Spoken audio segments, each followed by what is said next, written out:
Hallelujah. Ayan, pakilabas na po ang inyong mga Bible. Amen. And today is, anong araw po ngayon?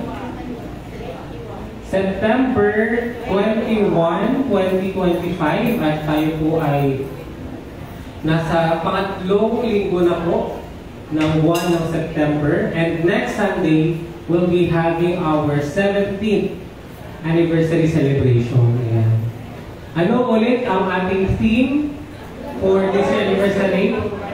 Yeah, that's our scripture reading. The Lord is with you, mighty warrior. Amen. And ang ating theme po is delivered or delivered through or by God's grace.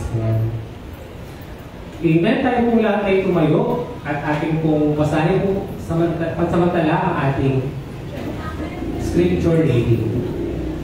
Amen. Let's read Judges chapter 9, verses 3 to 4. Amen. Let's start. Ang mga taga-Shechem ay kinausap nga ng mga kamag-anak ng ina ni Abimelech. Pinagkaisahan ng mga ito na siya na ang mamamakala sa kanila, sapagkat siya naman ay kamag-anak nila. Binigyan nila si Abimelech ng 70 pirasong ilak mula sa kabangyaman ng templo ni Baal-Beri. Ginamit niya ito bilang pambayad sa ilang tao roon na walang magawang magaling at silang sumama sa kanya. Tayo po ay sumandaling manalangin.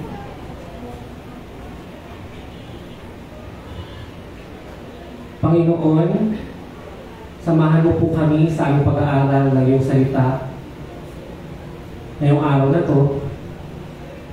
Ihanda ko po ang aming mga puso at isipan. Panginoon, alam po namin na madami po ang distraction at madami po ang gumugulo sa aming mga isipan ngayon. Lalo na po na may paparating na super typhoon na bagyong Nando sa linggong ito, Panginoon. Lord, alam po namin that you are more powerful and mightier than this super typhoon, Panginoon. So Lord, as we are gathered here today, you open our spiritual eyes and spiritual ears and spiritual hearts as we study and listen to your word. Iset mo po ang puso po namin at attention po namin sa iyo, Panginoon, sa mensahe po. Mangusap ka po at kausapin mo po kami mabuti, Panginoon. Ito po ang aming panalangin sa matamis na pangalan ni Jesus. Amen. Praise God. Palpakan po natin ang ating Panginoon. And we can now be seated. Praise God. Pwede na po tayo maupo.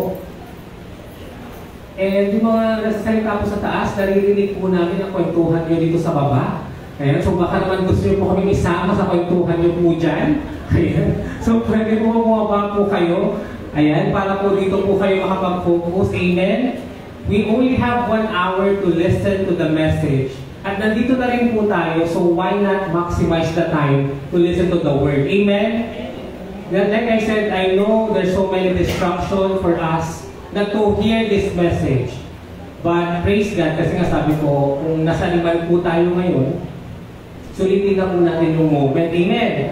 Kung nasa birthday party ka, hindi mag-celebrate mo na yung birthday party. Amen? Kung nasa birthday celebration ka or anniversary, whatever it is, dahil nandyan ka pa, i-focus mo na yung sarili mo sa event na yan. At huwag mo munang isipin na baka ano na nangyari sa ganito o sa ganyan o sa ibang lugar. Amen? Because sometimes, kaya nga kanina sabi, mananatili sa iyong lilim. Amen? The problem, kaya tayo nag-struggle, kaya po tayo distracted because hindi po tayo nananatili ang ating attention at focus sa ating Panginoon. Amen? So I hope that we focus our attention just for a short while. Amen. Praise God. So ang title po ng message natin ay, ano pong papagat niya? The Ambitious Ruler, Abimelech. Ayan. So sa pamagat pa lang po ng ating pag-aaralan, makikilala po natin kung sino po ang pag-uusapan natin sa kwentong ito. Question. Sino na po dito ang nagbasa ng Judges chapter 9? Pakitanong mo ngayong katabi mo, kapatid. binasa mo po yung chapter 9 ng Book of Judges. Binasa mo ba natin ito or hindi? Wag na, okay lang. Tuturo naman yung pastor. Di siya na ang baka mag-explain. Amen? Ganun po ba tayo? Or ginagawa natin yung assignment natin na tayo din po nagbabasa po tayo ng Bible. Amen? You know what? Like I said, hindi po tayo lalago spiritually sa ating Panginoon kung tayo mismo hindi po tayo nagsasaliksik at nagbabasa ng Biblia. Amen. Do not expect for a person to grow spiritually as a Christian kung siya mismo wala siyang interes sa salita ng Diyos. Naniniwala po kayo doon, kung ang isang bata, isang estudyante, isang tao, hindi yan nagbabasa ng Bible, hindi siya nakakaroon ng sariling study or quiet time niya or Bible study time niya with the Lord, do not expect na mapabuting siya. Amen. Because like I said, ang pag-aaral po ng Biblia, kailangan po ng ating intensyon. Amen. Kailangan po ng choice and ng decision. Question. Sino po ang pumili na pumunta ngayon sa church? Pinili niyo po ba pumunta ngayon dito o napilitan lang po kayo? Napilitan. Sino po yung mga napilitan dahil dinala lang magulang dito? Kasi syempre, parang kami noon, si mamay ko, syempre magsisimba siya. Tapos kami kailangan namin sumama. For example, ako nung elementary ako, kasi nagpapapirma ako sa pare, para may pruweba ako na nag-church ako. Kasi mayroong time talaga, grade 4 ako noon, required kami na magsimba. Bakit kanyo? Kasi pagdating ng Monday, titignan po ng teacher namin kung may pirma po ng pastor namin or ng pare yung booklet namin about our study services. Ayan. So, of course, you ought to be here. You chose to be here. Amen. And I always believe that that's the conviction from God. Amen. Madami po ang mas gusto na lang po na humiga sa kama or manood na lang ng Netflix or matulog na lang sa bahay. Amen. But you chose to be here. So, I hope let's maximize the time na nandito po tayo together. Amen. And hindi po natin alam kung hanggang kailan po tayo na magkaganitong magagather. Amen. Malay nyo next year, nasa ibang bansa na po kayo. Amen. O malay nyo, nasa ibang next year, nasa ibang planeta na kayo. Or baka next year, nasa ibang lugar na po kayo. Wala na kayo sa Dagupan. Amen. May mga ibang members tayo na hindi na nag-for good na po sa ibang lugar, kaya wala na po sila dito. Or baka malay nyo, sa susunod na mga araw, nasa langit na po tayo. Amen. Diba? So sabi sa katabi mo, praise God, nandito ka pa kapatid. Or ganito na lang, tanungin mo na lang siya, kapatid, masaya ka ba na nandito ako? Tanungin mo nga siya, yung totoo, kapatid, masaya ka ba na nandito ako? Kasi baka hindi ka masaya, aalis ka lang ako. Ako na yung mag-a-adjust. Ano ko? Amen, man. Praise God. Okay, so, next na question ko. Sino ulit yung pag-uusapan natin? Tanong, si Abimelech po ba isang judge? Sino pa nagsasabi na oo? Sino pa nagsasabi na hindi? Praise God. Hindi po siya judge. Amen? Although, alam po natin na ang series po natin ay patungkol sa mga judges or mga hukom na tumulong para palayain ang mga Israelita. Subalit, sa kwentong ito ay may papag-aralan po tayong isang tao na binigyan siya ng spotlight, ng isang buong chapter para pag-usapan siya. Subalit, hindi po siya judge.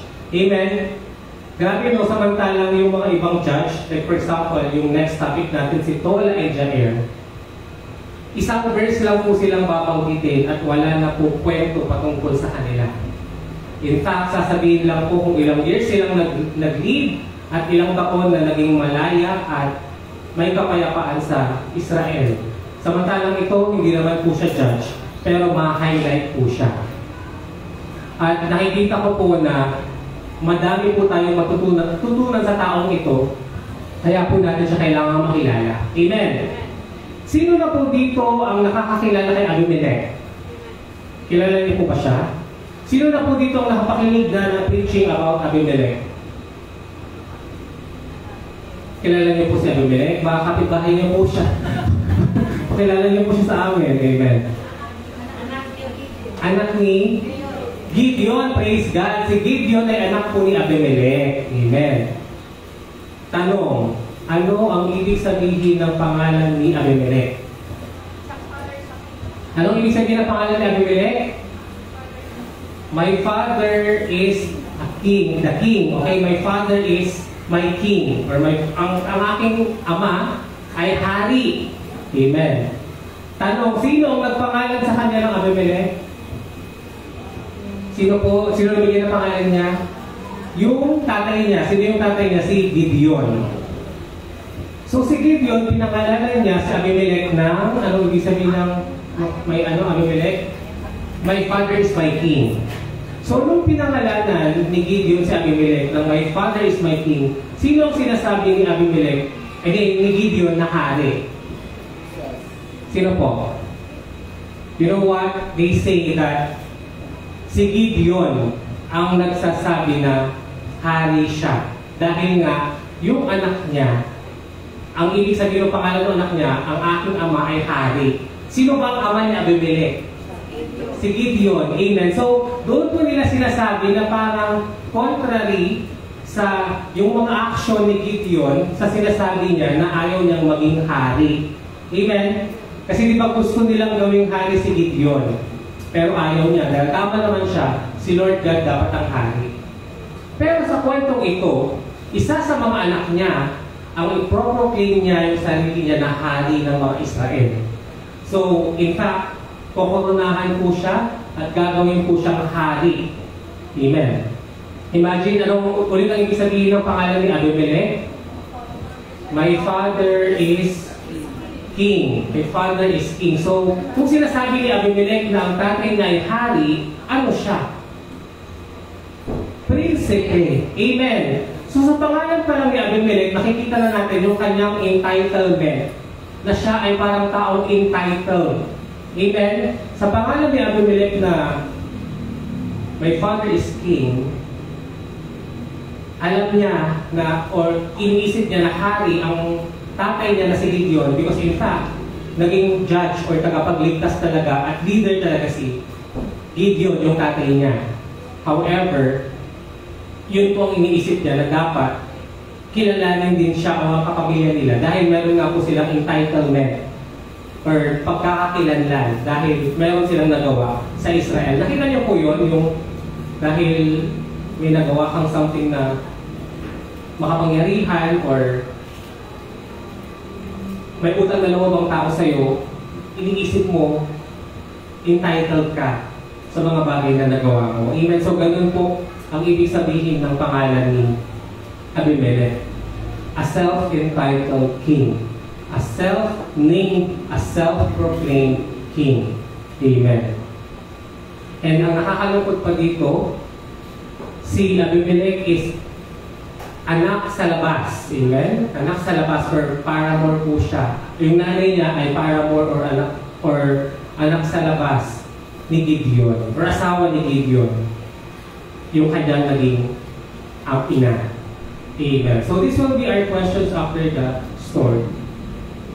So let us start. Pakibukas na po ang inyong mga Bible at basahin po natin ang verse 1. May tanong po ako sa inyo. Nung pinasa niyo po ba itong Judges chapter 9, naintindihan niyo po ba yung flow ng kwento? Tanungin mo nga yung katabi mo, kapatid, naintindihan mo ba yung Judges chapter 9 nung binasa mo siya? Tanungin mo nga siya, naintindihan niyo ba nung binasa niyo siya? Ay, wait lang, hindi daw niya pala binasa. Paano niya maintindihan, hindi niya kabinasa. Okay, so, pero sa mga nakapagbasa na, nung binasa niya yung buong chapter, imagine 57 verses po ito, mahaba po siya. Naunawaan niyo po ba yung kwento? Kasi to tell you honestly, ang dami pong kaganapan dito na ako po, nalito-lito po ako kung sino po si Gaal, sino po si Zebul, sino po si Jotam, ano po ba yung mga pinaglalaban nila, sino po ba yung mga naglalaban-laban, na hindi ko po naiintindihan. Amen. Kaya praise God. Kasi ngayon, iisa-isayin po natin yung verse at titignan po natin kung talagang makakasunod po ang bawat isa sa inyo. Kaya ang prayer ko na hindi po kayo makatulog, antukin at malito o mag-iwan sa kwentong ito. Amen. So, kami tayo mo, handa ka na mga kapatid.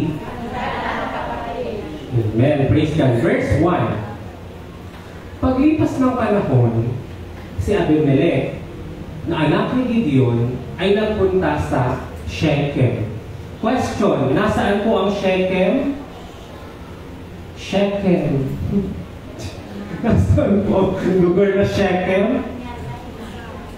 Ito po ay of course nasa Kanaan, kasi nasa Kanaan nga po sila. Okay, para mas madali. Sa lahat ng 12 tribes ng Israel, nasaan lugar po ang Shechem? Ang Shechem po ay nasa tribo ng mga Ephraim. Ayan, so Ephraim na halos boundary siya ng Manase. So mas malapit siya sa Manase, yung sa, I think it's on the western part. May makikita po natin yung location niya. Okay, nagpunta si Abimelech sa Shechem sa mga kamag-anak ng kanyang ina. Sinabi niya sa mga taga-Shechem, itanong ninyo sa lahat ng taga-Shechem kung alin ang gusto nila. Pamuluan sila ng 70 anak ni Gideon o ng iisang tao. Sino yung nagtatanong sa question na ito? Itanong ninyo sa mga taga-Shechem kung alin ang gusto nila. Isang leader or 70 na leader dahil 70 yung anak ni Gideon. Amen. Sino pa nagtatanong po dito? Si Abimelech. Amen. Praise God. At sino po yung pinakausap niya dito? Ang mga taga-Shechem. Lalo na po yung mga kamag-anak ng nanay niya. Amen. Kasi si Abimelech, although anak siya ni Gideon, question, saang tribe galing po si na Gideon? Anong tribe po galing si na Gideon? Manase. Ayan, so sa tribe of Manase po si na Gideon. So andun po si Abimelech sa Gideon kasi andun yung tatay niya. Okay, so sino yung kinakausap niyang tribe sa Shechem? Yung mga Ephraim. Amen. Kaya gusto niya pong mag-lead sa Ephraim, particularly sa Shechem. Bakit? Dahil taga doon yung nanay niya na napangasawa ni Gideon. Yan. At huwag ninyong kalimutang ako'y dugo ng inyong dugo at laman ng inyong laman. Amen. So nakikita niyo po ba na originally si Abimelech ay Manase or from the tribe of Manase, dahil si Gideon ay from the tribe of Manase. Ulitin ko po, nakapangasawa si Gideon ng taga Shechem, particularly sa tribe ng Ephraim, at yun nga po yung gustong maging leader doon ni Abimelech. Yan. Ayan, so para malinaw po, ito po ang ating mapa. Kailangan ko po ng pointer. Ang Manase po ay nahati sa dalawang lokasyon. Amen? Kung maaalala po natin, ito po ang Jordan River. Ito po ang ilog Jordan at yan lang po dapat ang Kanaan. Amen? Ito po, hindi na po ito part ng Kanaan. Ayan, so feeling ko talaga, sabi ko kung darating na si Bagyong Lando. Ayan, feeling weather forecaster po tayo today. Ayan, with all the outfit pa, amen. Tapos sabi ko kanina, init kasi yung outfit ko pala. Walang aircon dito. Ayan, so ang Kanaan po ay ito lang po, yung parang color green. Naalala niyo po ba na mayroong mga tribe, sina Ruben at Gad, particularly si Manase po, na ayaw pong tumawid ng ilog Jordan. Kaya naiwan po sila sa part na ito na hindi talaga part ng Kanaan. Amen. May mga Manase po na nagsettle po sa part na ito na hindi na po Kanaan. At yung kalahati ng Manase ay tumawid sa ilog Jordan na parte ng Kanaan. So ito po yung western part ng Manase at ito po yung eastern part ng Manase. Makikita po natin na nandito po ang Shechem, nasa halos boundary line po siya ng Ephraim at Manase. Yan. Titignan po natin, question, saan po nakatira si na Gideon ulit sa Manase. Ito po yun sa Manase. Particularly sa lugar po sila nakatira si na Gideon, nung tinawag si Gideon ng Angel of God sa Ophrah. So ito po yung Ophrah. So andito po sina Abimelech at Gideon at dito po yung Shechem. Pababa po siya. At dito po gusto maging leader or king ni Abimelech. Ayan. Okay? Ito po yung Opra na part po ng Manase. So halos dulo siya ng Manase, malapit na sa tribe ng Issachar. Ito naman po yung Shechem, halos dulo din po ng Ephraim, nakadikit naman po ng West Manase. Ayan, hopefully ma-visualize nyo po yan kasi napaka-importante po niyan para ma-appreciate nyo po yung geographical location ng mga pangyayari. Ang mapa po na ito ay pinapakita niya po kung may paparating po na bagyo. Parang Philippine siya, no? Parang North Central Luzon ang pwede niya. Okay, ang mapa pong ito ay pinapakita niya ang specific na lugar kung saan po naghari o nag-lead ang mga judge. Amen. Question, sino po ang pinakaunang judge? Si Othniel. So, andito po siya sa part ng Judah. Amen. Nalala niyo po yung mga Judah ang unang sumalakay sa Book of Judges. So, dito po sa lugar na yun nangyari. After niya, sino po ang sumunod? Si Ehud. Ito po si Ehud. Sa parte ng Gilgal, na part siya pa ng lower part ng Manase. After ni Ehud, sino po ang sumunod na nag-lead? Si Shamgar. Ayun po siya ang taas. Ang layo diyang part po sila. Sa parte ng Nephtali, nung pinag-aaralan natin yan. After ni Shamgar, sino po ang sumunod? Si Deborah. Ayan, sa party na ito. Kaya nga di ba sa kwento, after ni Ehud, si Deborah agad, hindi na po pinanggit si Shamgar. Kasi halos sabay pong nag-lead si Shamgar at Deborah ng mga time na sila ang judge. Amen? So dito po si Deborah. After po ni Deborah, sino po ang sumunod? Si Gideon. So dyan po siya sa upper part ng Manase. Kaya yung Opra na ito, dyan po nila tinayo yung, ano pong tawag natin doon sa parang ginawa nilang Diyos-Diyosan? Yung ephod. Okay, so dyan po tinayo yung ephod ni Gideon bago po siya mamatay. Amen. Yan. Let's proceed. Verse 3. Ang mga taga-Shechem, okay, so yung mga, wala na yung mapa. Ang mga taga-Shechem ay kinausap ng mga kamag-anak ng ina ni Abimelech. So sino ang mga kumausap sa mga taga-Shechem? Kamag-anak ng ina ni Abimelech. So probably yung mga tito niya. Tito niya na kapatid ni nanay niya. Hindi po ito yung mga kamag-anak ni Gideon o mga kapatid ni Gideon. Ang kinakausap niya po dito yung sa mother side niya. Amen. Di ba kapag tayo may mother side tayo, kamag-anak may father side. Dito po yung mother side po ang tinatarget niya. Ayan. Kaya kinausap niya ang mga kamag-anak ng ina ni Abimelech at pinagkaisahan ng mga ito na siya na ang mamahala sa kanila. Sapagkat siya naman ay kamag-anak nila. Amen. Again, si Abimelech po ay taga-Manase, particularly sa Opra, pero gusto niya pong mag-lead sa part ng Ephraim, particularly sa lugar ng Shechem. Binigyan nila sa Abimelech ng 70 pirasong pila, okay, silver, 70 pieces of silver mula sa kabangyaman ng templo ni Baal. Imagine, yung binigay pa sa kanya na silver coins ay galing po sa templo ng Diyos-Diyosan nilang si Baal Beri. Amen. Ginamit niya ito bilang pangbayad sa mga tao roon na walang magawang magaling.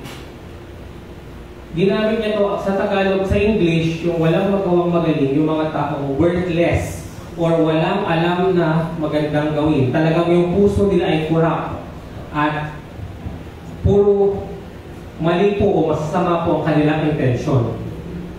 At sila ay sumama sa kanya. Question: ano ang gagawin ng mga taong ito na walang magawang magaling? Bakit sila binigyan ng pera o ng 70 pirasong pila? Kung nabasa niyo na po yung kwento. Papatayin nila, sino po? Yung mga kapatid ni Abimelech. Praise God at may mga nagbabasa po. Ayan. Nagpunta siya sa Opra, of course si Abimelech yun, sa bahay ng kanyang ama. Okay, nabivisualize yun na pupunta na siya ng Opra, babalik siya doon. Kasi nandun nga yung mga kapatid niya. At pinatay niya sa ibabaw ng isang malaking bato ang kanyang 70 kapatid sa ama niyang si Gideon. Lahat ay napatay niya maliban kay Jotham na siyang pinakabata sapagkat nakapagtago ito. Ilan ulit na magkakapatid na Abimelech na anak ni Gideon? Ilan po sila? 70. So ilan ang napatay niya? Praise God. Ilan pong napatay niya? 68. Kasi hindi niya po napatay si Jotham at hindi niya po papatay yung sarili niya. Amen. Of course, pang 70 siya. So minus 2. Ang pinatay niya lang po ay 68. Grabe, no? Imagine mo, papatay ka ng kapatid mo. Ano po ang pangalan nilang magkakapatid? Nabanggit po natin siya last Sunday kasi diba, nung papatay na yung dalawang hari, sabi ni Gideon, ikaw na ang pumatay sa dalawa or mag-execute sa dalawang hari na to. Pero ayaw niya. Dahil nga parang natatakot pa siya at feeling niya wala pa siyang experience sa pag-execute or pagpatay or paghatol ng kamatayan sa tao. Sino po yon? Si Jether. Okay, si Jether po ay napatay din po. Amen. Sino po ang hindi niya napatay? Si Jotham. Amen. Sabi po dito, pinatay sila sa ibabaw ng isang malaking bato. Nung ni-research ko po yan, kaya ko po hinighlight yung malaking bato because ang ibig sabihin daw po niyan, iisang bato ang ginamit para patayin ang 68 na kapatid niya. Grabe, no? In other words, this is a public execution of crime and punishment. So, harap-harapan ko na pinakita ni Gideon na pinatay niya yung mga kapatid niya. At, di ba noon, ang punishment is stoning to death, yung mapatuyin ka hanggang sa mamatay ka. Dito, tinaga yung ulo nila sa pamamagitan ng bato, isa-isa. So, malamang mauna si ganito, tapos yung pangalawa, tapos pangatlo. Amen. Grabe, no? Isa-isa po sila pinatay sa pamamagitan ng pagtaga ng ulo nila ng bato. Kaya iisa lang daw, isang malaking bato lang ang ginamit. Ang mga taga-Shechem at Beth Milo ay sama-samang nagpunta sa may malaking puno sa Shechem at ginawa nilang hari si Abimelech. Question, aware po ba sila sa ginawa ni Abimelech bago nila ito ginawang king? Aware po ba sila na pinatay ni Abimelech yung mga kapatid niya bago siya ginawang hari? Yes or no? Yes, aware po sila. Sabi ko kanina, this is a public execution. Hindi po ito itinago sa kanila. Kaya nga tinatanong sila, anong gusto nyo? Isang hari lang or 7 na leaders ang mamumuno sa inyo? Amen. And of course, parang yung tanong na yun, useless na siya. In other words, moot and academic na siya. Dahil wala na rin silang option na pagpipilian. Dahil siya na nga lang ang buhay. At hindi pa nila mahanap si Jotham. So question, nasaan po si Jotham? Nagtago. Saan po siya nagtago? Baka po alam ninyo. Pakisabi po, baka mahanap po natin siya para si Santi ko. Charot. Kung nagtatago. Amen. Okay, ito po si Jotham. Nang mabalitaan ito ni Jotham na ginawa ng akong hari, si Abimelech, yung kapatid niya, tumayo siya sa tuluktok ng bundok ng Gerizim. Ayan. So siya ay nasa bundok. Ayan, di ba? At sumigaw siya, mga taga-Shechem, makinig kayo sa akin upang makinig sa inyo ang Diyos. So nagkaroon siya dito ng parang talumpati at kinausap niya ang mga taga-Shechem. Isang araw, nag-usap-usap ang mga punong kahoy upang pumili ng hari nila. So this is a metaphor. Sinabi nila sa olive tree, ikaw ang maghari sa amin. Sumagot ang olivo, yung gustong nilang gawing king. Hindi ko maiiwan ang paggawa ng langis na ginagamit sa pagpaparangal sa mga Diyos at sa mga tao para maghari lamang sa inyo. Question, gusto po ba o tinanggap po ba nung olive tree yung binibigay sa kanya na nautos para mag-lead sa mga halaman. Hindi tumanggi siya. Kasi nga sabi niya, hindi ko maiwan yung paggawa ng langis. Amen. Ayaw niyang mag-lead ng church. Ayaw niyang magpagamit kay Lord. Kasi nga busy siya sa business niya. Yung paggawa ng langis. Amen. Paggawa ng langis at ginagamit, praise God, kasi ginagamit naman yun sa pagpaparangal sa mga Diyos at sa mga tao para maghari lamang sa inyo. Okay, so ayaw po ni olive tree. Next na tinanong nilang puno para mag-lead sa mga puno at halaman ay sino po? Ang higos or ang fig tree. Common po kasi yan sa disyerto, yung fig tree. Kung alala nyo, dyan po tumayo si Zacchaeus, yung maliit po siya, kaya hindi niya makita si Jesus, kaya tumayo po siya sa fig tree. Sinabi nila sa higos, ikaw na ang maghari sa amin. Ngunit ano po ang sagot ng higos? Hindi ko maaaring itigil ang pagbibigay ng masarap kong bunga upang pagharian ko lamang kayo. So again, negosyante din siya.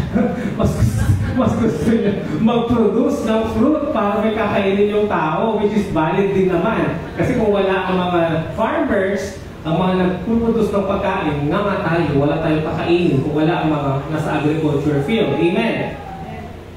Kaya sinabi nila sa ubas, sa vine tree, ikaw na lamang ang maghari sa amin. Siya na lang daw sana ang mag-lead. Sumagot ang ubas, pumayag po ba siya na mag-lead sa kanila? Hindi ko maaaring itigil ang pagbibigay ng alak na pampasaya sa mga Diyos at sa mga tao upang pagharian ko lamang kayo. So I have my own business, so why will I bother leading you? Amen? Meron ako sariling problema at pinagala ng panahon, bakit po kayo pamumunuan? Ayaw nila. Amen. Kaya, sinabi na lamang nila sa halamang matinik. Okay, halamang matinik na ikaw na ang maghari sa amin. Ano ang sagot ng halamang matinik? Usually, ito yung mga hindi natin inaasang halaman na sinisira yung mga pananim natin na may tinik-tinik po sila. Yung mga weeds or unwanted plants. Ano po ang sagot ng halamang matinik? Kung talagang gusto nyo akong maging hari, sumilong kayo sa akin. Kung ayaw ninyong sumilong, magpapalabas ako ng apoy sa aking mga tinik upang sunugin ang mga cedar ng Lebanon. In other words, dahil wala sa kanila ang gustong mag-lead, dahil wala sa kanila ang gustong pangunahan ng gawain ni Lord, ang masasamang tao tuloy ang naging pinuno nila. Amen? Just like for example in our country, kung ayaw po ng mga pinuno o ng mga taong gustong tapusin ang korupsyon, huwag po tayo mag-expect na malilinis po ang korupsyon. Kasi nga ayaw natin tumayo para ayusin ang maling sistema sa ating pamahalaan. Amen? Kaya this is a call for us people to really lead the country, to lead our church, to lead others towards Christ, towards God. Amen? Kasi po, ang nakikita po natin na nangyayari pong problema natin is yung moral corruption na po. Amen? Nasira na po yung, or other words, nakurap na po yung pusa ng mga Pilipino. Amen? Kaya ngayon po yung naging topic namin ng midweek service. Sabi po doon, above all else, guard your heart. Amen? Bantayan mo ang iyong puso. Amen? Guard your heart because out of the abundance of life flows from it. Amen? Sapagkat ito ang magsasabi o mag-lead sa direksyon ng iyong buhay. Amen? Kaya bantayan ang puso at huwag hayaan na ang puso ay makurap o masira ng kalaban or lamunin tayo ng ang kaisipan natin ng gawa ng kasamaan. Amen. In fact, this is like a prophecy dahil mangyayari po later on kung nabasa niyo na yung kwento na susunugin ni Abimelech ang mga taga-Shechem. Amen? In the end, sinasabi ko na po, mangyayari po ang prophecy na ito ni Jotham dahil sa kanilang maling desisyon na ginawa nilang hari ang isang masamang tao, na kurap na tao, na mamamatay tao, yung tao na yun na ginawa nilang hari din ang susunod sa kanila at papatay din po sa kanila. Dahil nga po, walang gustong mag-lead. Amen. Walang gustong tumayo para po pangunahan sila. Amen. Ngayon, patuloy ni Jotham, sang-ayon ba sa inyong malinis na hangarin na ginawa ninyong hari si Abimelech? Amen? Kung talagang malinis ang intensyon nyo, bakit nyo siya ginawang hari? Yun po yung point niya. Iginalang ba ninyo ang alaala ni Gideon at nilalapastangan ninyo ang kanyang pamilya? Alalahanin ninyo kayo'y ipinaglaban ng aking ama. Kasi nga pinalaya na po sila sa pagiging slave. Amen. Pinalaya na po sila sa kahirapan. At pinalaya na po sila para magkaroon ng kapayapaan. Subalit din nga po, yung pinipili po nila at nagpapahirap po sa kanila. Alalahanin ninyo, kayo'y ipinaglaban ng aking ama. Itinayang niya ang kanyang buhay upang iligtas po kayo sa mga Midyanita. Ngunit, ngayon, kinakalaban ninyo ang sambayanan ng aking ama. Amen? Kasi nga po kinakalaban ng mga Ephraim ang mga taga-Manase. Kasi taga-Manase po sina Jotham at si Gideon. Amen? Praise God. Pinatay ninyo ang 70 niyang anak sa ibabaw ng isang bato. Pinatay ng mga taga-Shechem, of course, under the direction ni Shechem, ni Abimelech, yung mga kapatid ni Jotham. At si Abimelech na anak niya sa kanyang aliping babae, ang ginawa ninyong hari sapagkat kamag-anak ninyo. Kung iyan ang inaakala ninyong dapat iganti sa kabutihan sa inyo ni Gideon at sa kanyang sambayanan, ipagpatuloy ninyo. Magpakaligaya kayo, pati si Abimelech. Ngunit, kung hindi sana'y sumiklab ang apoy mula kay Abimelech at tupukin ang mga lalaki ng Shechem at Bet-Milo, sumiklab sana ang apoy mula sa mga lalaki ng Shechem at Bet-Milo at sunugin si Abimelech. Pagkasabi nito'y patakbong umalis si Jotham at nagtago sa Beer dahil sa takot sa kapatid niya si Abimelech. Amen. Praise God. So, the word or the name Jotham means, ano pong ibig sabihin ng pangalan ni Jotham? That the Lord is perfect and upright. Sa Tagalog, ang ibig sabihin ng pangalan ni Jotham ay, ang Diyos ay ganap at matuwid. Kaya upright kasi gusto niya yung tama according sa mata ng Diyos ang gagawin natin. Upright, ganap at matuwid. Alam niyo po, nung na-encounter ko na si Jotham sa chapter na to, sabi ko, dapat pala ang bida dito si Jotham. Dapat ang bida si Jotham, hindi si Abimelech. Amen? Because sasabihin ko na po ngayon that we can find Jesus kay Jotham. Amen? Jesus is perfect. Jesus is upright. Yun po ang ibig sabihin ng pangalan ni Jotham. Na nire-reflect niya po ang character po ng Diyos. Ang character po ng ating Panginoong Jesus na ganap at matuwid. So si Jotham ay kagaya po ni Jesus at ng Banal na Espiritu na kino-convict niya po tayo sa ating mga kasalanan at sa ating mga pagkakamali at mga mali-maling desisyon. Amen? Sino po dito ang naniniwala na nasa kanya na po ang Banal na Espiritu?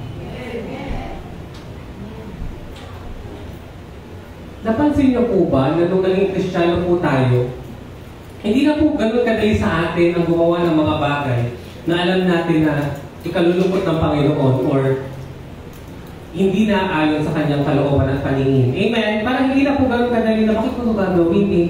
Mali ito. Amen? Dati parang napakadali ng gumawa ng masama, like magnakaw o makipag-away. Pero ngayon, pinag-iisipan na natin siya bago natin ito gawin. Amen? At yun po ang ginagawa ng Banal na Espiritu na nasa atin dahil tayo po ay kanyang tinutuwid, dahil siya po ay matuwid. Amen? The Lord is upright, the Lord is perfect, and therefore, dahil temple niya po, yung ating katawan, gusto niya po maging kagaya niya po tayo na upright, na matuwid. Amen? Praise God. At gaya na nasabi ko, kung wala pong tatayo para po sabihin ang katotohanan, then mas lalo pong makukurak po ang puso ng mga tao. Amen? So tatlong, bago ko magpatuloy, sino pa po dito ang nakakasunod sa kwento? Amen. Sino na po dito ang naligaw? At naiwan na po sa opera? Amen. Alam niyo po, by the way, yung lugar kanina sa opera kung saan yung Shechem kung saan ginawang hari si Abimelech, yung Shechem, napaka-significance po ng lugar na Shechem kung saan ginawang hari si Abimelech. Bakit? Dahil doon po unang nagtayo ng altar si Abraham.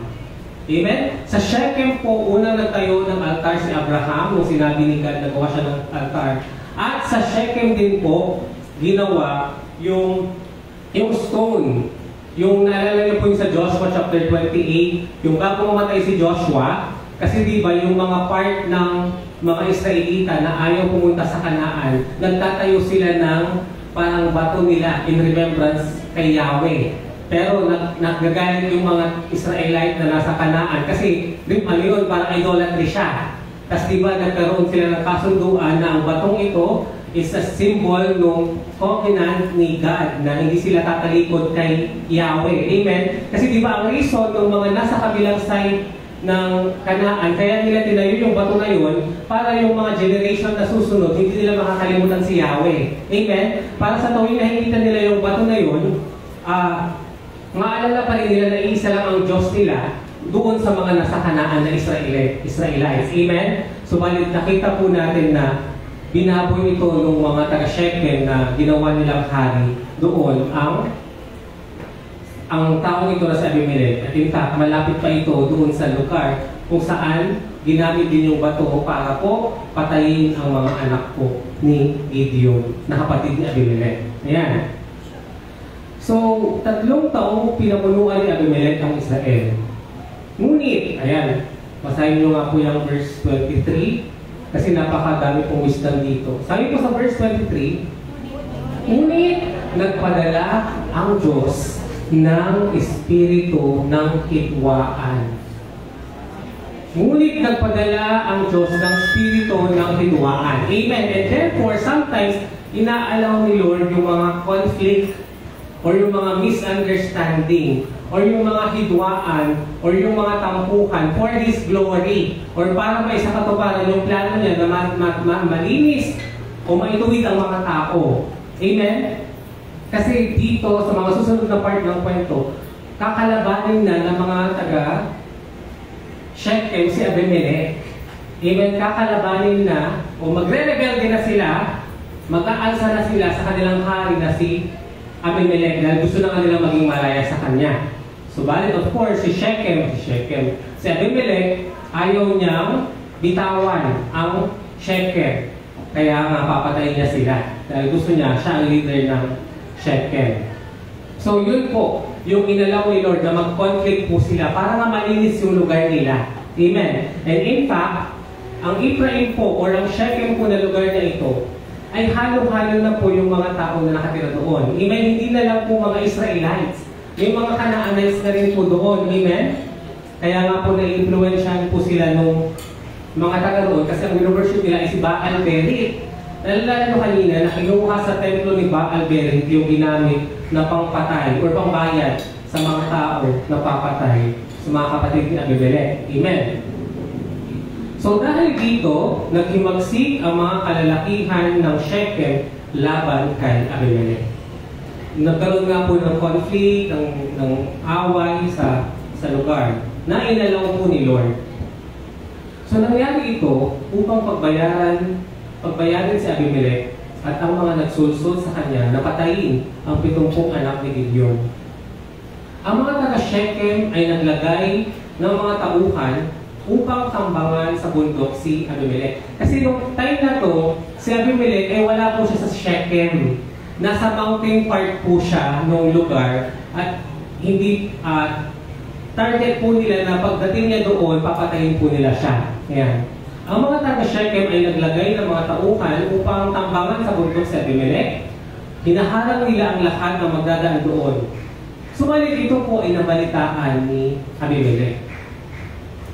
Okay. Noon, nung time na yun, na wala po si Abimelech sa Shechem, May isang lalaki na ang pangalan niya ay Gaal. Ayan, dito na po ako nalilito kasi sino ba itong mga sila Gaal? Sino ba itong sila Zebul?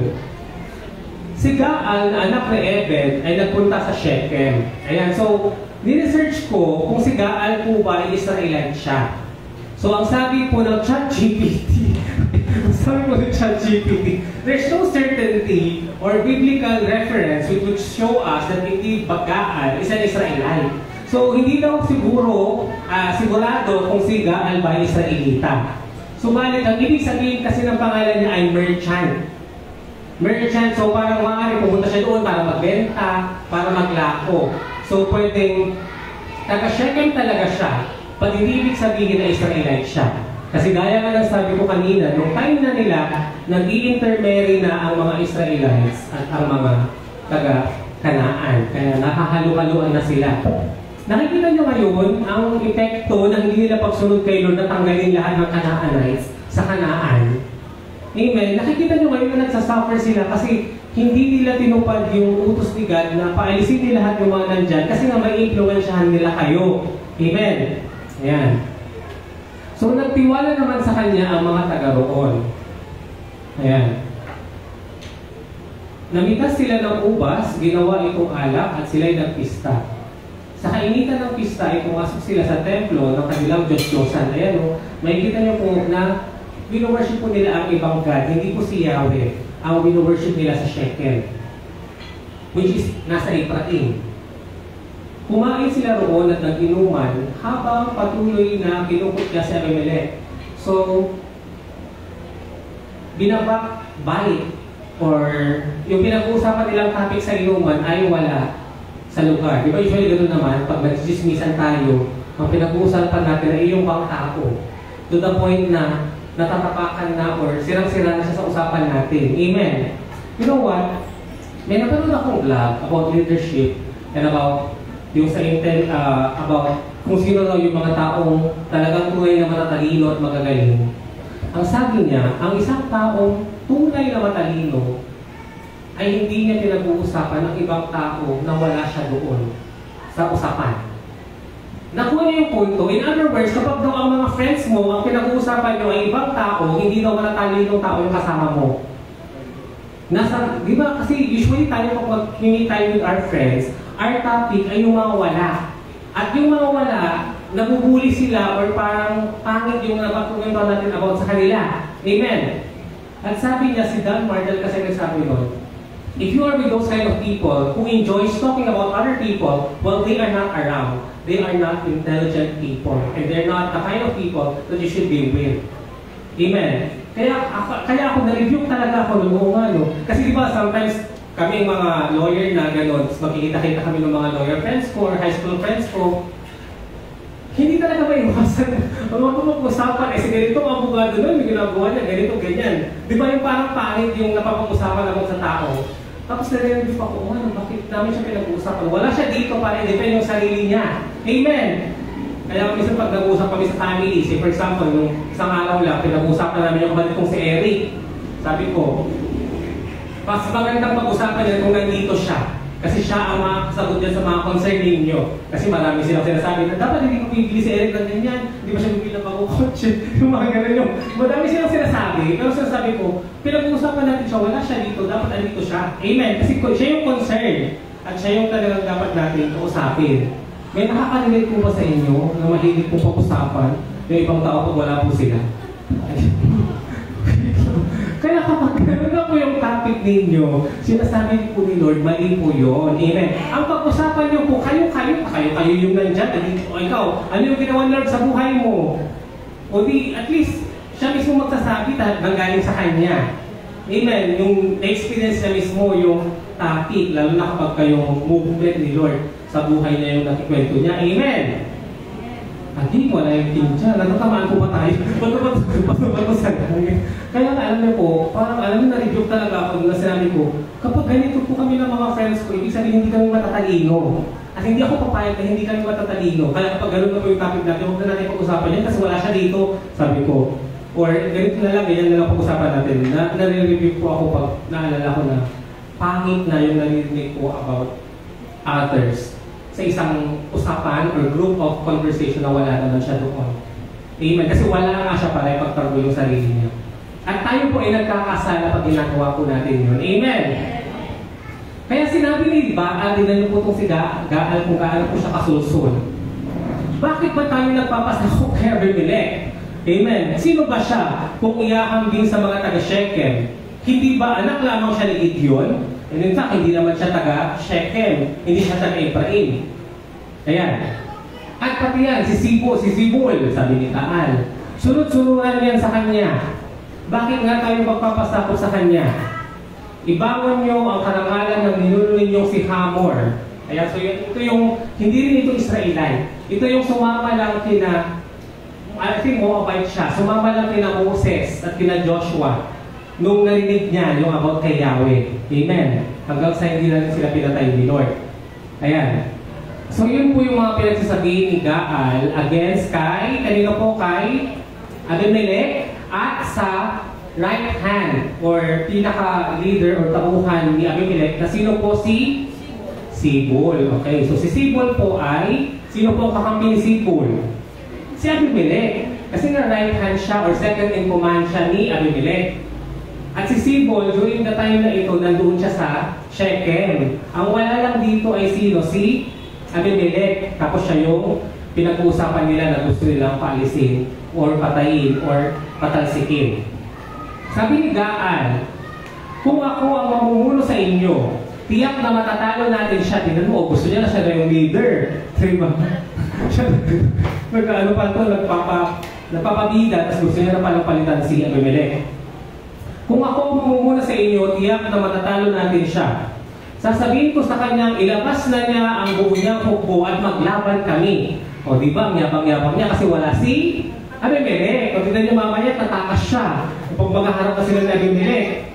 Kasi ganyan tayo, magaling tayo pag wala yung kaaway natin. Amen. Pero pagkaharap na parang natatawa kasi Sir Anna. Di ba yung tawa mo dyan? Parang may meaning.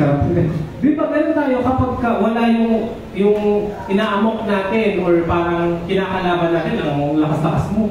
Pero pag andyan na, hindi ka rin makapagsalita. Kaya kasabi ko sa inyo, kapag usapan na yung ibang tao, sabuti na doon siya para madepensa niya yung sarili niya. Amen? Kasi mayabang itong si Gaal. Wala naman doon yung hinahamon niya. Pero mamaya, tignan nyo nakakatawa itong si Gaal. Okay. Nabalitaan ni Zebul na tagapamahala ng lungsod ang pinagsasabi ni Gaal. In other words, si Zebul na right hand or leader ni Abimelech, wala siya doon sa inuman.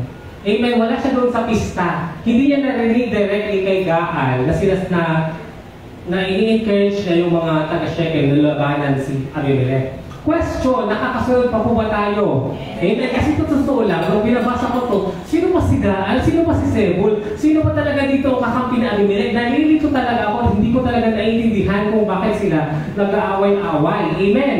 At sabi nga sa verse kanina, inayaan ng Diyos na pumasok ang espiritu ng hidwaan. Kasi hindi ko talaga maintindihan, ano yung hidwaan na yun na nangyari? Yung pala sila din po ang mag-aaway-away. Makikita nyo, makukurap yung lungsod nila kasi nga sila ng mga mismo nagsisiraan. At ganun po ang nakakalungkot sa church. Kasi sa akin parang mas naunawaan mo pa kapag hindi Christian yung gumagawa nito. Pero kung ginagawa ito sa loob ng church na pinag-uusapan yung mga member tapos pangit pa yung sinasabi nyo sa kapwa yung member, ay baka kayo kasi Gaal. Sino po dito ang mga Gaal? Sabi mo yung kasabi mo, Gaal ka ba kapatid?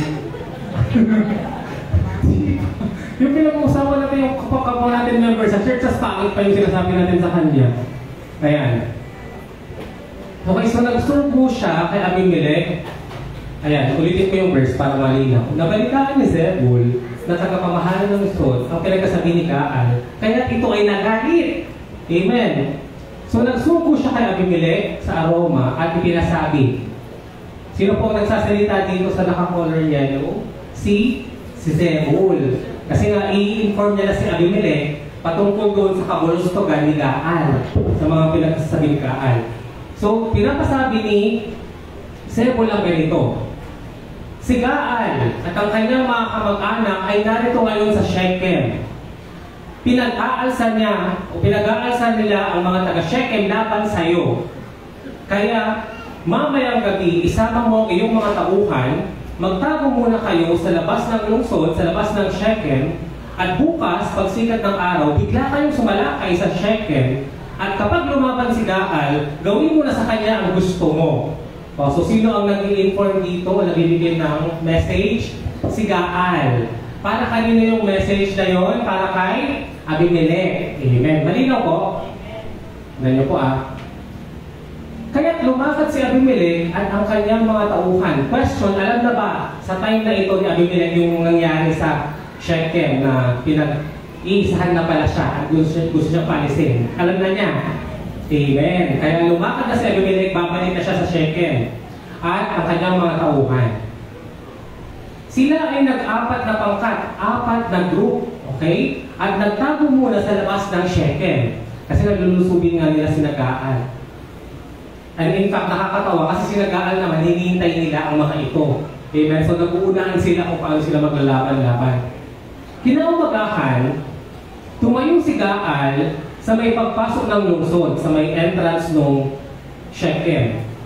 Sina Abimelech naman ay lumabas sa kanilang pinagtataguan at nang makita sila ni Gaal, sinabi ni Gaal kay Zebul, parang may mga taong nagagaling sa kabundukan.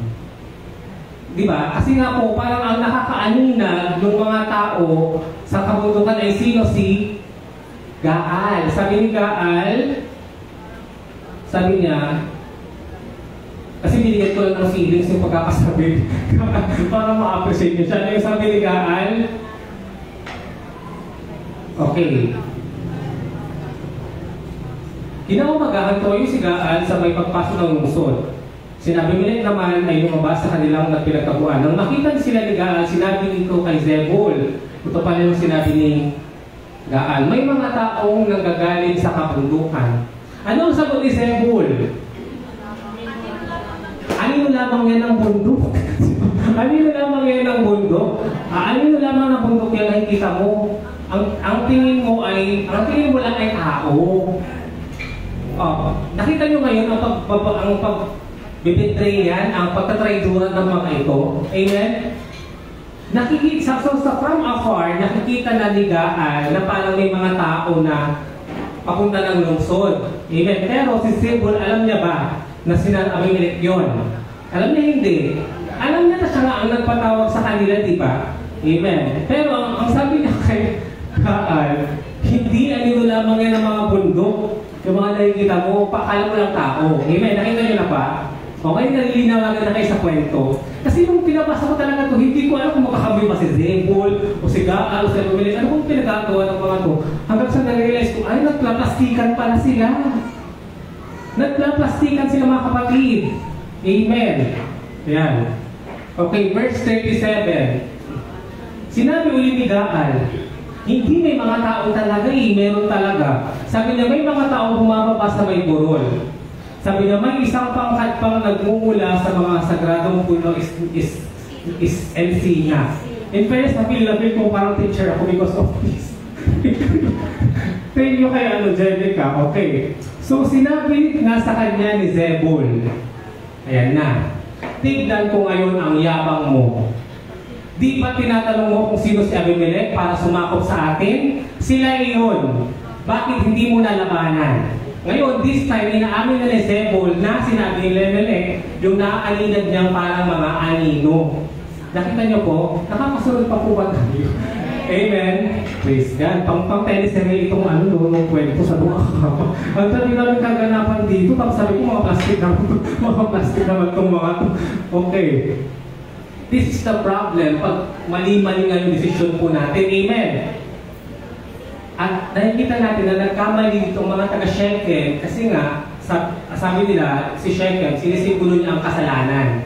Na kapag inaalaw natin ang kasalanan sa buhay natin, lalamunin tayo nito at tutupukin tayo na parang apoy hanggang sa mamatay tayo at masira tayo at makurap tayo. Amen! Ganun kasi ang nangyayari sa mga taga-Shechem ngayon. Dahil inalaw nila si Shechem ang kasalanan na maghari sa kanila and therefore they are facing the consequence of that sin that they allow to enter in their life. Amen? Dahil hinayaan mo ang kasalanan na mag-hari sa'yo, ngayon, nilirik mo or nalalasahan mo o na-harvest mo ngayon ang epekto ng kasalanan na pinili mo. Amen? Ayan. So, tinipon nga ni Gaal ang mga taga-Shechem at hinarap sina Abimelech. Ngunit natalo siya, kaya napilitang tumakas. So, natalo po nila si Gaal. Ano ginawa ni Gaal? Tumakas. Akala ko ba nalabanan niya si Abimelech? Pero kayo tumakas po siya, hindi niya po hinarap yung si Abimelech. Yan, yung mayabang lang, no? Sa salita-salita lang, pero kapag action wala. Kaya hinabol siya ni Abimelech at marami ang nabuwal na nasugatan hanggang sa may papasok ng lungsod. Nagbalik na sa Aruma si Abimelech. Si Gaal naman at ang natira pa niyang kamag-anak ay pinalayas ni Zebul sa Shechem at pinagsabihang huwag na silang bumalik. In other words, sino po ang natalo sa laban na yon? Sina Gaal. Kaya umalis na sila doon. Kasi nabihan sila ni Zebul na huwag na silang babalik. This is the karumal-dumal na part. Kinabukasan, ang mga taga-Shechem ay lumabas ng bukid. Ito po yung mga nagtatago kasi nag-aalsa na sila kay Abimelech. Amen. Sila po ay lumabas ng bukid at ito ay nalaman ni Abimelech. Pinagtatlong pangkat niya si Abimelech, pinag-3 groups niya yung kanyang mga tauhan at sila ay nag-abang para patayin nga po itong mga nag-aalsa. Nang makita nila ang mga taga-Shechem, pinatay nila ang mga ito. Ito po yung mga kumakampi kay Gaal kanina na gusto kong labanan si Abimelech. Sinunog po sila at pinatay. Ang pangkat ni Abimelech ay nagmamalaking nagpunta sa pagpasok ng lungsod upang magbantay. Samantalang pinapatay ng 2 pangkat ang mga tao ito sa kapatiran. And these are yung mga Ephraim nga na nasa Shechem in particular. Sina Abimelech ay maghapong nakipaglaban sa mga taga-Shechem bago nila maubos ang mga taga-roon at nasakop ang lungsod. Pagkatapos, iginuko nila ang buong lungsod at sinabugan ng makapal na asin ang lupa. So question, nagkatotoo ba yung sinabi ni Jotham na susunugin sila ng ginawa nilang hari? Amen. That prophecy. Nang mapalitan ito ng mga nakatira sa kastilyo ng Shechem, nagtago sila sa templo ni Baal Berit. So doon naman po sila nagtago sa temple ng Diyos-Diyosan po nila doon. Nalaman ulit dito ni Abimelech kasi nga pinagkaharap niya yung mga nag-aalsa sa kanya. Kaya isinama niya sa bundok Salmon ang kanyang mga tauhan. At pagdating doon, pumutol siya ng mga sanga ng kahoy at pinasan. Lahat ng tauhan niya ay pinakuha niya rin ng mga sanga ng kahoy. Kasi ngayon yung gagamitin nila para patayin ang mga taong itong nagtatago. So nagkanya-kanya sila ng pasan at sumunod kay Abimelech. Ang mga ito ay itinambak nila sa ibaba ng tore at sinulog nila yung tore kung saan nagtatago yung mga ibang taga-Shechem. Namatay lahat ang nasa loob ng toreng yon na may 1,000 katao, pati ang mga babae. Grabe, no? Pagkatapos, sina Abimelech ay nagtuloy naman sa Teges at sinakop yun. So, damay-damayan na. Pati yung mga taong nakadikit or malapit sa Shechem na nasa Ephraim po lahat ito, ay sinasakop na rin po nila Abimelech. Kahit po yung mga hindi nag-aalsa sa kanya, ay nadamay po sa hidwaang ito. May matibay na tore doon na pinagtataguan naman ng mga taga-Tebes kasi nalaman na nila yung nangyayari. Amen. At nang makapasok na ang lahat, sinarahan nila ang daan at sila'y umakyat hanggang sa tuktok ng tore. Yan. Sinundan nila sila ni Abimelech at susunugin na sana ang tore kung saan nagtatago yung mga taga-Tebes na gustong patayin ni Abimelech. Ngunit, bago ito sunugin ni Abimelech, siya'y binagsakan ng malaking bato ng isang babaeng naroon at nabasag ang kanyang bungo. Nakita niyo po kung paano po ngayon nag-suffer po si Abimelech. Binato po siya ng bato ng babaeng ito. Sino itong babaeng ito? Praise God sa buhay mo. Okay? Kasi wala po siyang pangalan. Okay? So siya ay binagsakan ng malaking bato ng isang babaeng taga roon na nabasag hanggang nabasag ang kanyang bungo. Nakita niyo po kung ano po yung ginawa ni Abimelech sa mga kapatid niya na binasag na yung mga bungo nila, yung mga ulo nila, ganoon din po yung pamamaraan kung paano siya mamamatay.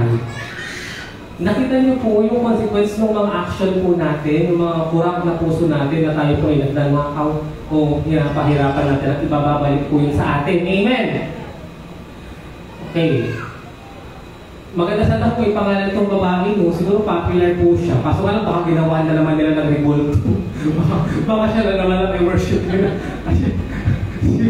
Okay, verse 54. Kaya dali-dali niyang tinawag ang kanyang lingkod at sinabi, patayin mo ako ng iyong tabak para hindi nila sabihing babae ang nakapatay sa akin. Ayan, so ang nakatalo po kay Abimelech ay isang babae. At sa kung paano para niya po pinatay yung mga kapatid niya, ay ganoon din po siya, binato po siya ng malaking bato sa ulo, kaya nabasag yung bungo niya. Kaya siya ay sinaksak ng kanyang lingkod at namatay. Para palabasin na kunyari, lalaki ang nakapatay sa kanya at hindi yung babae na nandoon po sa Tebes. Sa ganitong paraan, si Abimelech ay siningil ng Diyos dahil sa pagpatay sa 70 niyang kapatid. Pinagdusa rin siya ng Diyos. Pinagdusa rin ng Diyos ng mga taga-Shechem tulad ng sumpa sa kanila ni Jotham na anak ni Gideon. Bakit nga po? Dahil kasalanan nila, sila ang pumili kay Abimelech. Amen! So they suffered. But praise God, kasi nga inalaw nga ni Lord yung kinuhaan sa kanila para masira na ang reign na ito ni Abimelech matapos na yung pagpapahirap niya sa kanila. Amen? At dyan po nagtatapos ang ating kwento. Palapakan po natin ang ating Panginoon. Question, naintindihan niyo po ba yung kwento o nalito-lito din po kayo? O nahilo-hilo po kayo kasi ang daming nangyari. Amen, ang daming nangyari at what a mess. Sabi nga nila, no, anyari. Ayan, tapos ganoon din pala yung ending ng buhay nila. So para ma-appreciate po natin ang kwento ito, may panonood po tayong short clip to visualize this story. While Gideon lived, Israel was at peace. He died at a very old age and was buried in Ophrah with his father Joash. Gideon had 70 sons, for he had many wives. One of his sons was called Abimelech, and he was very ambitious. He wanted to rule the city of Shechem. So he hired some unscrupulous thugs and murdered all his brothers so that there would be no more candidates to govern Israel. But there was one brother, the younger, named Jotham, who managed to hide and escape. Jotham warned the inhabitants of Shechem that if they chose Abimelech as their leader, it could lead to destruction and conflict. And so it happened. Abimelech had already ruled Israel for 3 years when God placed an evil spirit between Abimelech and the inhabitants of Shechem who rebelled against him. This was for having killed Gideon's sons. Abimelech learned that the inhabitants fled to a strong tower and locked themselves there. He approached the tower to attack it, but as he approached the entrance to set it on fire, a woman threw a grinding stone on his head and broke his skull.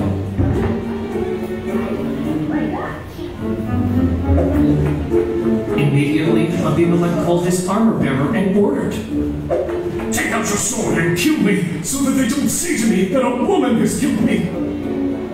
Then his squire drove the sword, and he died.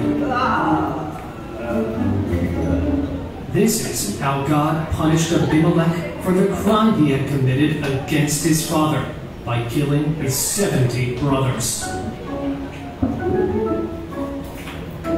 Praise God. Subscribe and comment! Amen. So ngayon, kilala niyo na po si Abimelech.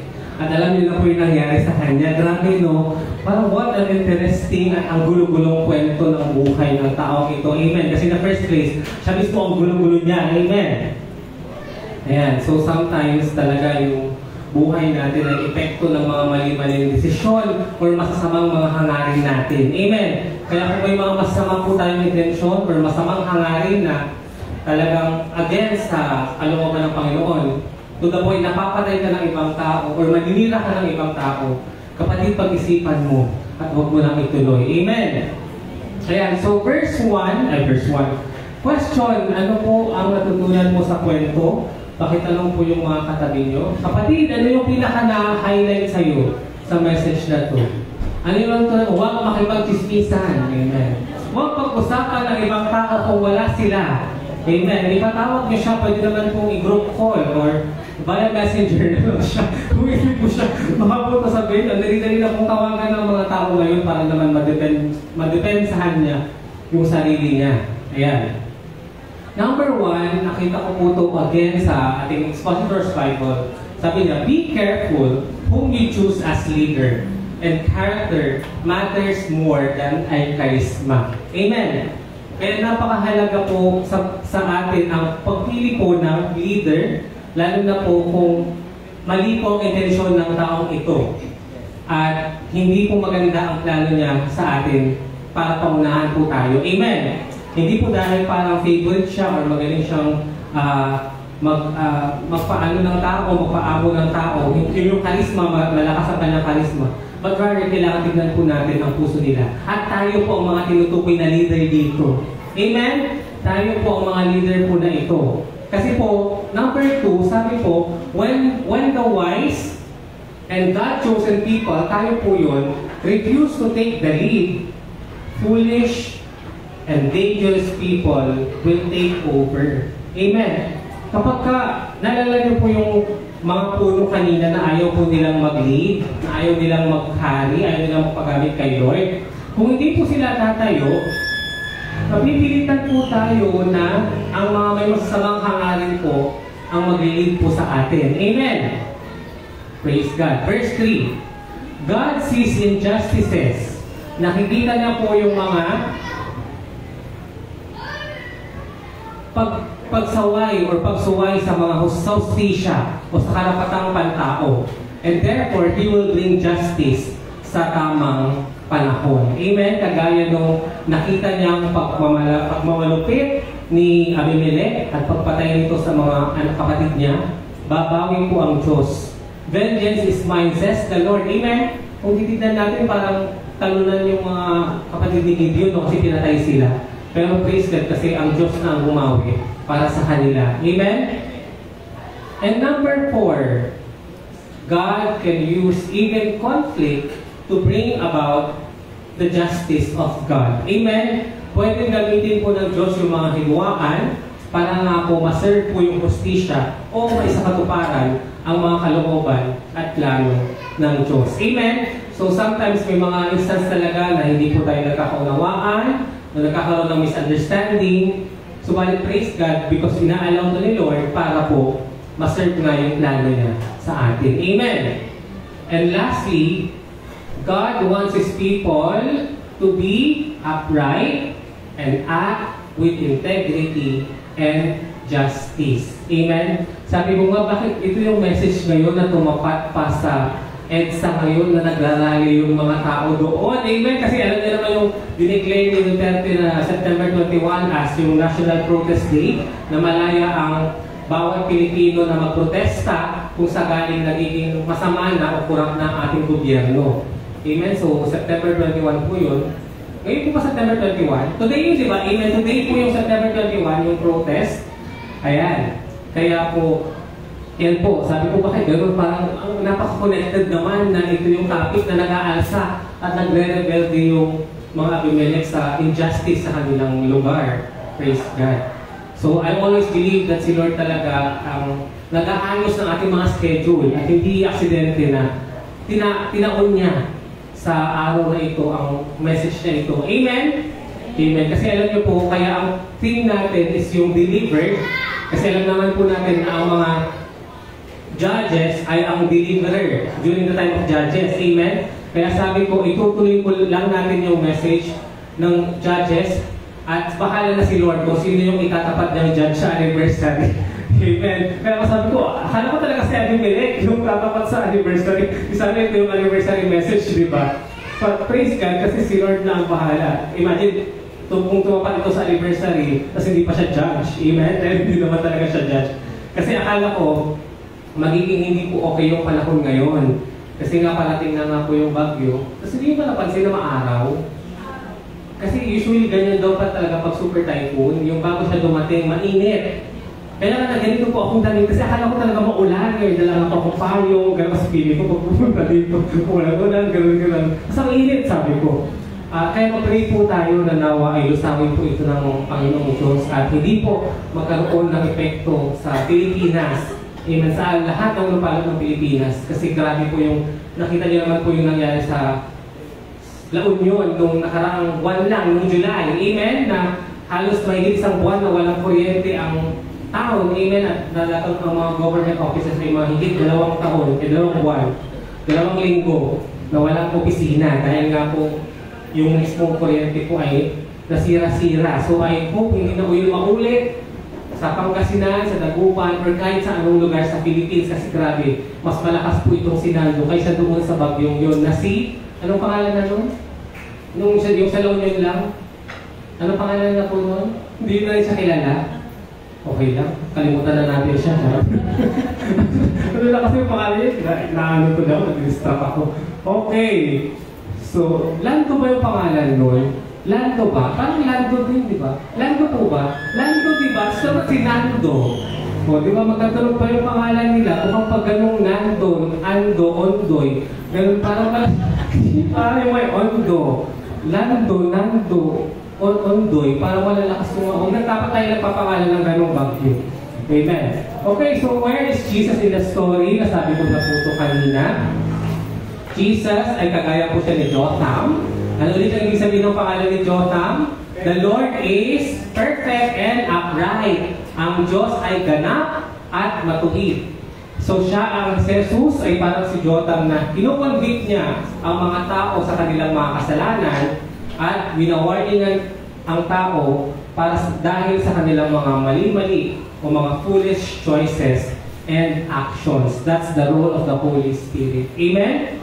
And again, Jesus is like Jotham because Jesus is perfect and He is upright. Siya ay ganap at matuwid. Amen. Yun lamang po. Maraming salamat. And to God be the glory. Palakpakan po natin ang ating Panginoon.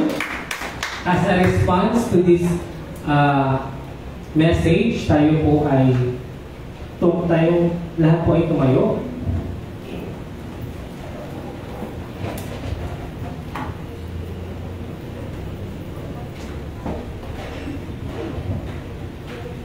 Question, may natutunan po ba tayo sa kwento?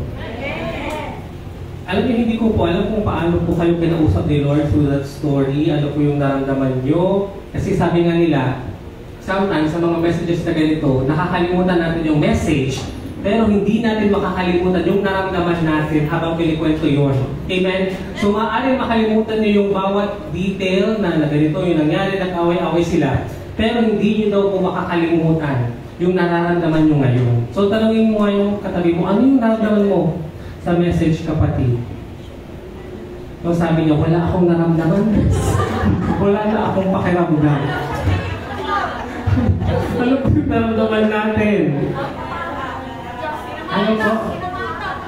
Ay, tinamaan ako. Parang ako si Abimelech. Parang ako si Gaan. Parang ako si Zebul na nakikipag, dito sabi ng totoo. Amen. Praise God. Ayan. So, ang theme po natin kasi ngayong anniversary is The Lord is with you, mighty warrior. Yan po ang ating scripture reading. Amen. At ito nga awitin po natin, ang pabagat niya po kasi is in the mighty name of Jesus. Amen. Naniniwala po ako kasi na kaya po tayo tinatawag na mighty warrior because ang God po natin ang tunay na mighty. Amen. Kaya po tayo nagiging mighty, malakas, makapangyarihang warrior dahil ang Diyos na nagpapalakas sa atin ay ang siyang tunay na malakas. Amen. Kaya nga po pag nananalangin po tayo, I pray this in the mighty name of Jesus. Naniniwala ako, dinideclare ko ito dahil sa makapangyarihang pangalan ng ating Panginoong Jesus. Amen. And based on sa story, one big lesson also is that we should be upright and mighty like Jotham and the woman who killed Abimelech. Amen. Kailangan tumayo po tayo at ipalaganap po natin ang salita o ang katotohanan sa mata ng ating Diyos. Amen. And let's stand for the truth. Let's stand for God. Amen po. In the mighty name of Jesus. Praise God.